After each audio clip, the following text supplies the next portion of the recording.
I'd imagined my return to the ranch so many times while I was deployed, dust rising behind my truck, the wide stretch of open grassland, and the comfort of seeing my home exactly where I left it.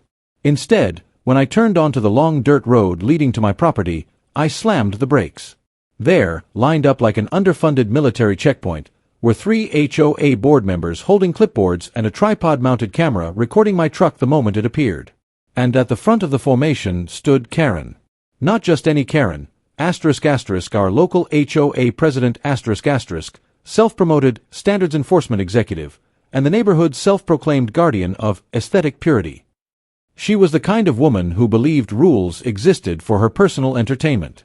Seeing her on my ranch road felt like a bad dream or a prank, except no one in this area had a sense of humor that twisted. Karen strutted toward me with a confidence that made it clear she'd rehearsed this moment. She wore khaki slacks that looked ironed by a military parade team, a powder blue blouse with a laminated HOA badge clipped proudly to the collar, and sunglasses so oversized they could reflect the sun into space. Her blonde helmet hair didn't move an inch in the wind. The board members flanked her like nervous mall cops. I stepped out of my truck, boots hitting the ground with the weight of 6 months of exhaustion. I hadn't even made it to my front gate before she jabbed her finger toward the dirt. "State your purpose for being on this property," she demanded. I blinked at her. "My purpose? Karen, I live here." Her lips tightened like she'd bitten into a lemon. "Not according to our records." I should have expected this nonsense. According to neighbors who emailed me while I was overseas, Karen had been playing Queen of the Ranch since the day I left. She had sent fines to an empty mailbox. She'd labeled my barn door non-compliant red. She'd even taken photos of my grass and mailed herself complaints on behalf of concerned residents, though the concerned resident was always her. I thought people were exaggerating. Standing there in my driveway, staring at Karen holding a clipboard like a weapon, I realized they might have undersold it. She took a step closer. "This land is undergoing a compliance review," she said slowly, like speaking to a toddler. "You cannot enter until the HOA completes its assessment." I let out a breath. "Karen, this ranch isn't part of your HOA. It never has been." Her nostrils flared.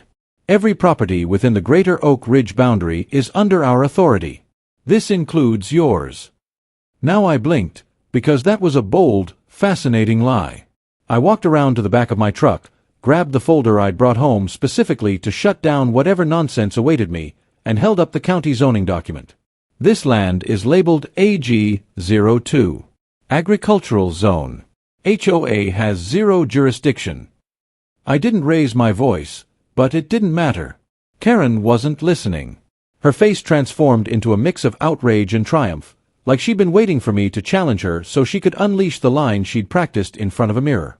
"If you refuse to comply," she announced dramatically, "I will call the police." I laughed. I couldn't help it. After 6 months of stress and dust, the idea of her calling the cops on the actual owner of the property was so absurd it felt like satire. "Call them," I said, leaning against my truck. "I'd love to hear what you tell them." Karen didn't hesitate. She dialed immediately. "Yes, officer." "I need immediate assistance," she said, eyes locked on me like I was a fugitive. "There's a trespasser on HOA property. He's hostile and refusing all directives." Hostile. Right. I was leaning on my tailgate, drinking from a water bottle. The board members exchanged looks, somewhere between panic and embarrassment, as Karen continued adding dramatic flourishes. "Yes, yes. He's aggressive. Yes, dangerous.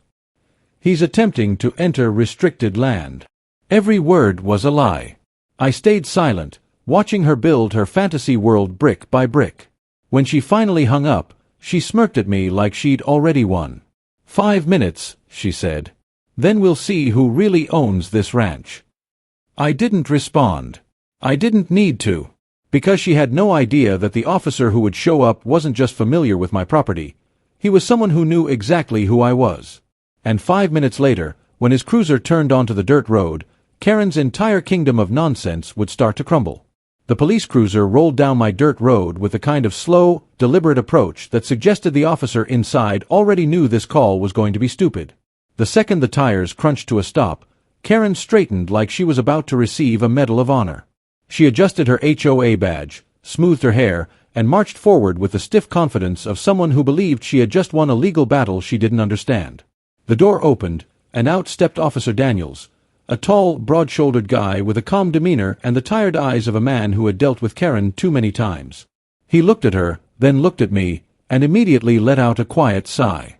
"Oh," he said. "So it's this again." Karen gasped like he'd ruined her grand moment. "Officer, thank goodness you came quickly," she said, stepping in front of him as though she were directing traffic. "This man is trespassing on HOA property, refusing to comply with reintegration procedures, and is openly hostile to the community." She said the last part loudly, making sure the board members heard. They nodded along, though their nods were more uncertain now, like they realized the script Karen was following didn't match reality. Officer Daniels gave one very slow blink, then turned to me. "Welcome home," he said. "Didn't expect you back this early." Karen froze. "Back," she repeated. "Back, where?" The officer gestured casually. "Back to his ranch." Karen's mouth opened, but no sound came out. She looked like her brain was rebooting. But she wasn't giving up. Oh no. If Karen had superpowers, they would be denial and paperwork. "Officer, with all due respect, this land falls under the Oak Ridge Ranch HOA jurisdiction. He still has to comply with our standards, regardless of ownership." The officer tilted his head. "Oak Ridge, what now?" Karen proudly pulled out her massive binder again and flipped it open to a page covered in maps she'd clearly printed from Google. The boundaries were highlighted with neon yellow, extending way beyond where the HOA officially ended. "As you can see, we recently expanded to ensure community cohesiveness." Officer Daniels frowned. "Ma'am, Oak Ridge's boundary stops at the county line." Karen jabbed at her map. "Not anymore." The officer took the binder from her hands and stared at it. Then he pointed at one section. "You see this? The county clerk's approval signature." She straightened, forcing a smile. "Yes. Signed and authorized." He looked up, deadpan. "Karen, this is your signature." Silence. Heavy, glorious silence. The board members stepped away from her like she had suddenly become a live grenade. Karen's eyes darted back and forth. "No, it's modeled after the clerk's signature." "Modeled?" the officer repeated. "Ma'am, that's called forgery." Karen sputtered. "No. It's interpretive approval." The county never responded, so I took initiative for the good of the community. Officer Daniels slowly closed the binder. Initiative doesn't include falsifying government signatures. For the first time, Karen didn't look angry, she looked scared. But Karen being Karen, the fear immediately morphed into righteous fury. "Officer," she snapped, "are you refusing to enforce HOA regulations?" He inhaled deeply. "I'm refusing to enforce fake HOA regulations." I tried not to laugh, but a snort escaped. Karen whipped toward me like a striking cobra. "You think this is funny? You won't be laughing when you see the fines you've accumulated in your absence." I shrugged. "Can't fine someone you don't have authority over." Karen stomped her foot. "Everything in Oak Ridge is under my jurisdiction." The officer raised a hand. "Ma'am, you're not listening. This ranch is AG-02. Agricultural. That means—" "I know what it means," she shouted, veins showing. "But we made an exception." Daniels stared. "You made an exception to zoning law?" She nodded proudly, as though she'd accomplished something noble. At this point, I pulled out the official county zoning map, the same one Karen had ignored earlier, and handed it to the officer.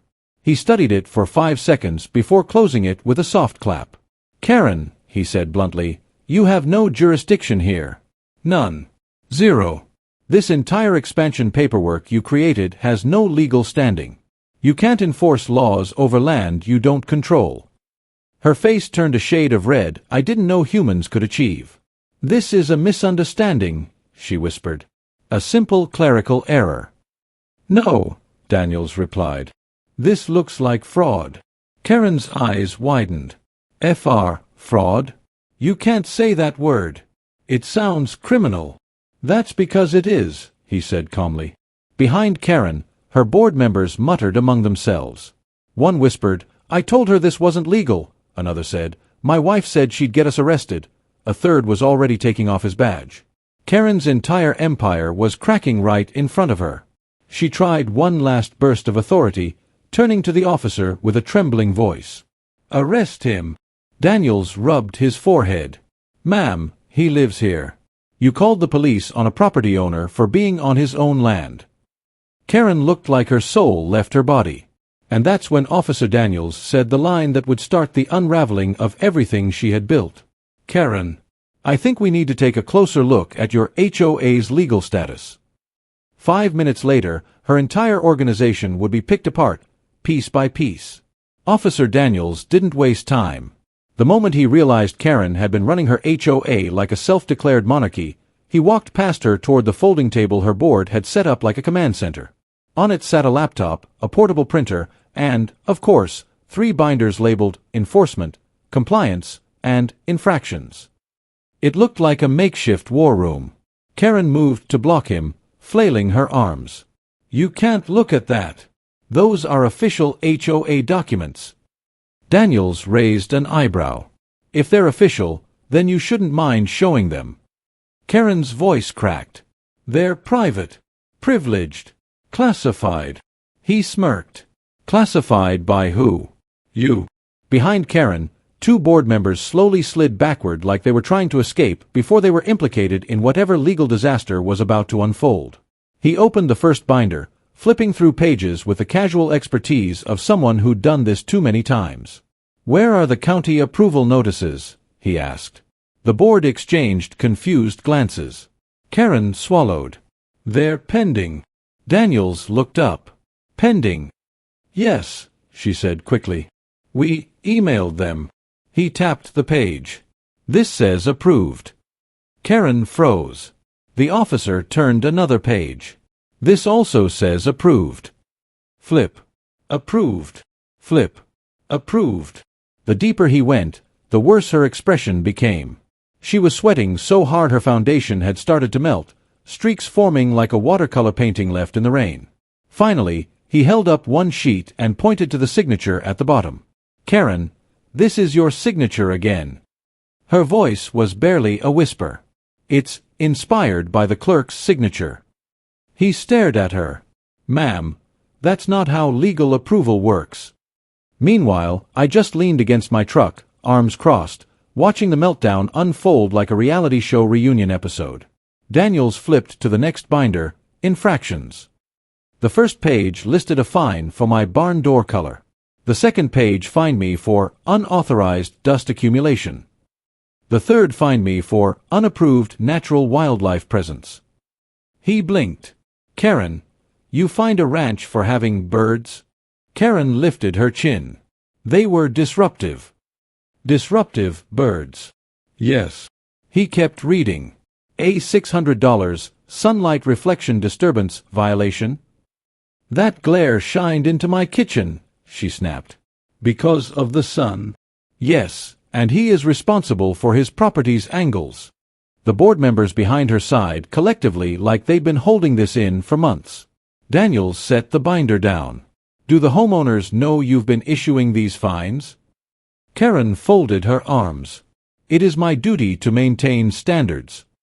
One board member cleared his throat. "Actually, officer, most of us didn't know she issued half of these." Karen spun around. "What did you say?" The man looked terrified but continued. "You told us those fines were approved by the community vote." Daniels turned to Karen.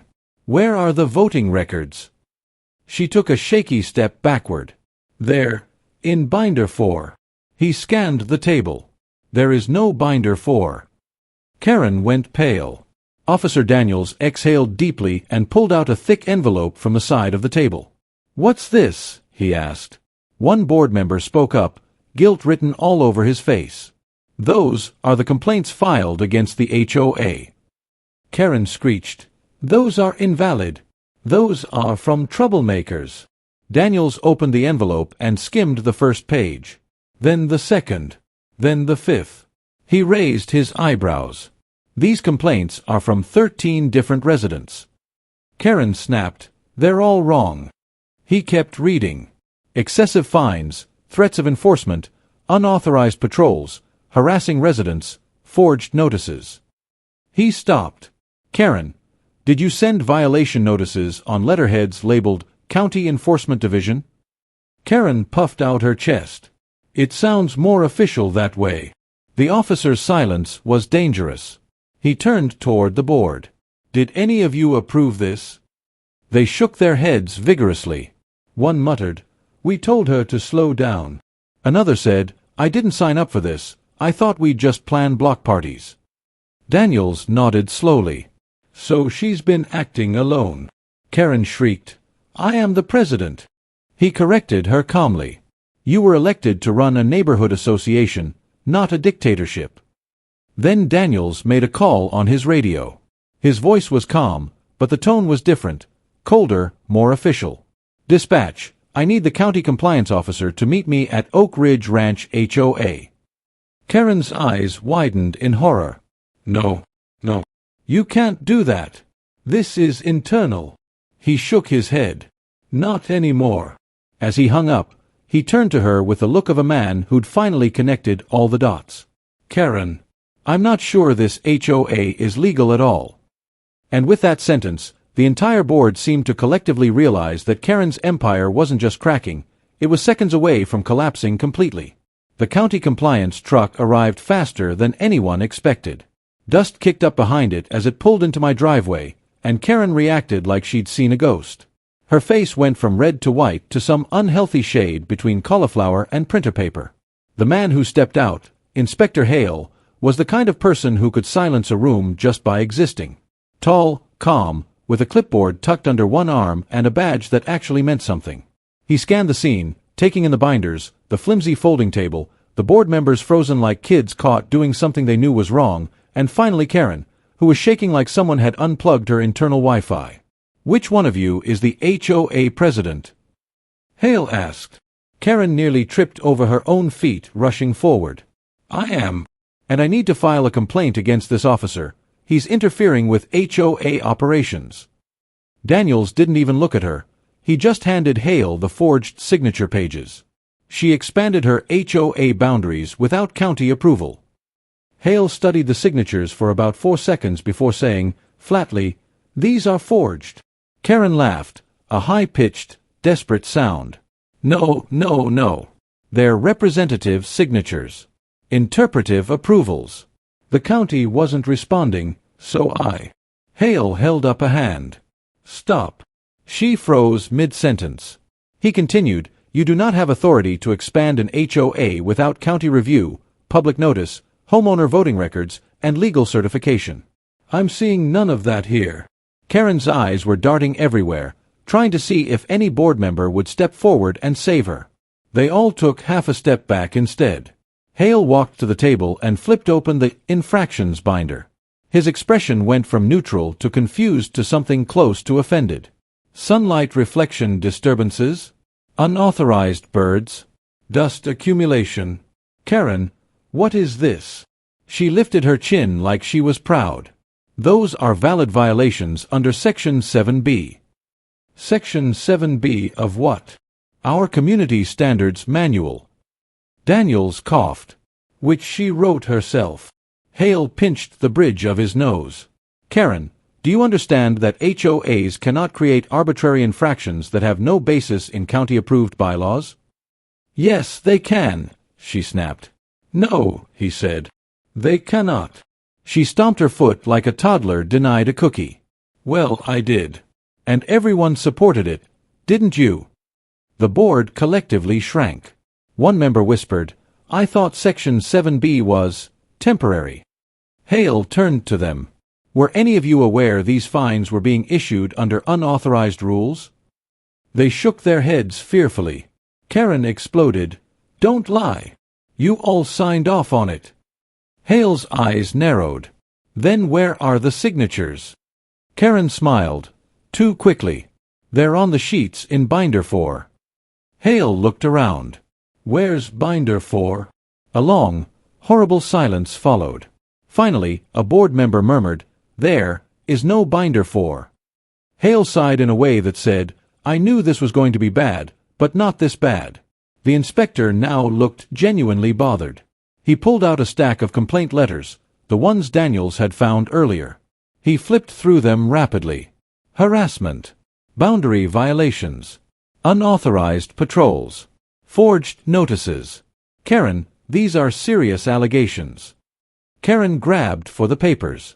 "Those residents are exaggerating. They lack community spirit." Hale pulled them back, tone sharpening. "These complaints show a pattern of abuse of authority. In several cases, they suggest criminal activity."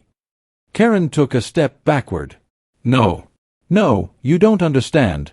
I am authority. I am the standard. This neighborhood was falling apart until I—" "That's enough," Hale interrupted. He walked over to the folding table, placed his clipboard down, and pulled out a pale yellow document. The board members leaned forward. Karen craned her neck.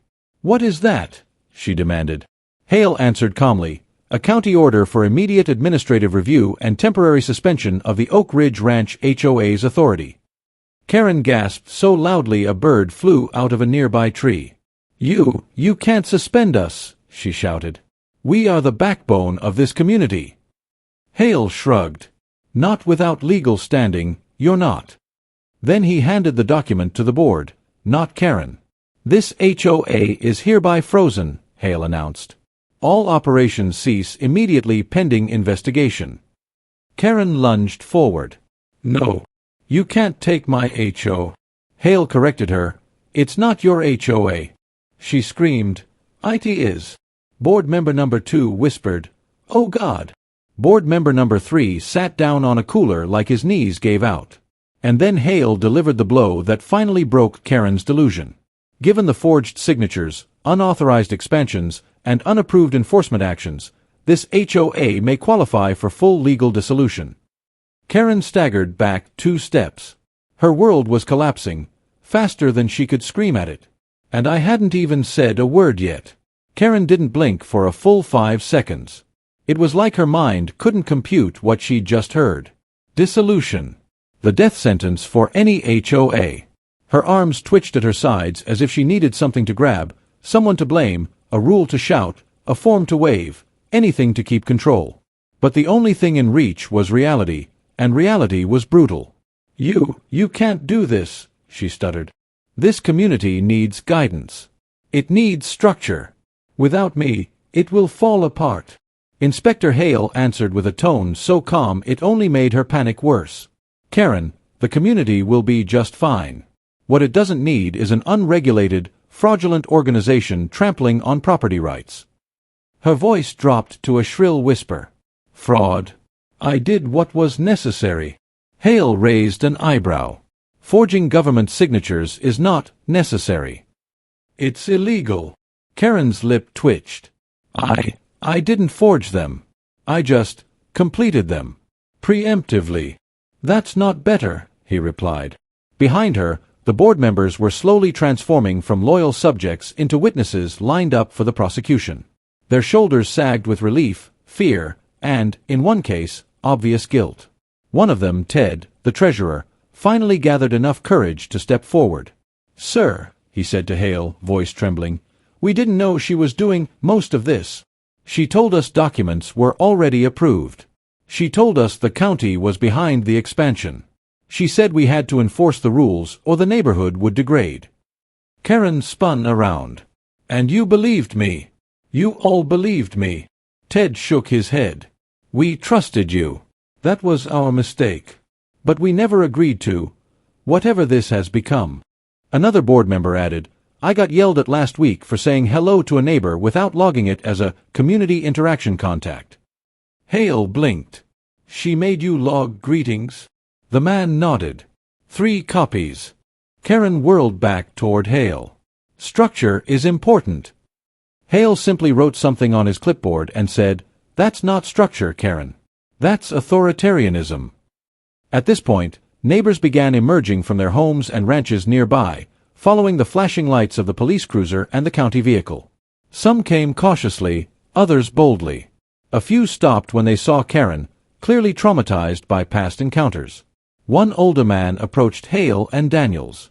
"Officer, is it true? Is the HO really being shut down?" Hale nodded. "Temporarily suspended, and highly likely to be dissolved, based on what we've found." The sigh of relief that rippled through the people was almost comical. One woman covered her face like she was about to cry tears of freedom. Another crossed herself. Someone in the back whispered, "Finally!" Karen shrieked at them, "Traitors! All of you!" Daniels held up a hand toward her. "Ma'am, stop yelling at the residents." Karen snapped, "They're not residents, they're subjects." "My subjects." That earned her a long, stunned silence. Even I had to cover a smile. Hale continued, projecting his voice to the small crowd forming. "Effective immediately. No fines, no notices, no patrols, no enforcement. The Oak Ridge Ranch HOA has no authority until further legal review. Anyone who has paid fines due to unauthorized violations will receive refunds through the county's claims process." That triggered actual applause. A few people clapped awkwardly at first, then louder as the relief settled in. Karen couldn't process it. She grabbed the infractions binder, her thickest one, and hugged it like a life raft. "This HOA is mine. I built it. You can't take it away." Hale met her eyes. "Karen, step aside. This is over." "No," she barked. "I'll file appeals. I'll create a new HOA." Daniels stepped forward. "You won't be creating anything for a while." Karen narrowed her eyes. "What is that supposed to mean?" And then, the moment everything snapped, Hale held up yet another document, one he hadn't shown her yet. "Karen, the forged signatures alone justify potential charges. But we also have reports of you impersonating a county official." She froze. "Impersonating? Those fake county enforcement division notices you sent," he said. "That's a crime. And it's being referred to the district attorney." Karen's binder slipped from her hands and hit the dirt with a soft thud. Her jaw opened, but nothing came out. Her eyes darted to her board, her neighbors, the inspectors, the officer, looking for someone, anyone, who would rescue her. No one moved. I finally stepped forward for the first time since this mess began. "Karen," I said softly, "you called the cops on me for coming home." Her eyes flicked to mine, filled with shock, fury, and something else, realization. She whispered, "You did this. You destroyed everything." I shrugged. "You did that yourself. I just showed up." Hale nodded toward Daniels. "Officer, proceed." Karen gasped. "Wait, no. I am the HOA." Daniels replied, "Not anymore." As Karen was escorted away, still shouting rules no one needed, Inspector Hale sealed the final document. Recommendation: permanent dissolution of Oak Ridge Ranch HOA. And just like that, Karen's empire of binders, fines, fake signatures, and delusions collapsed in under 5 minutes. Exactly the way she built it.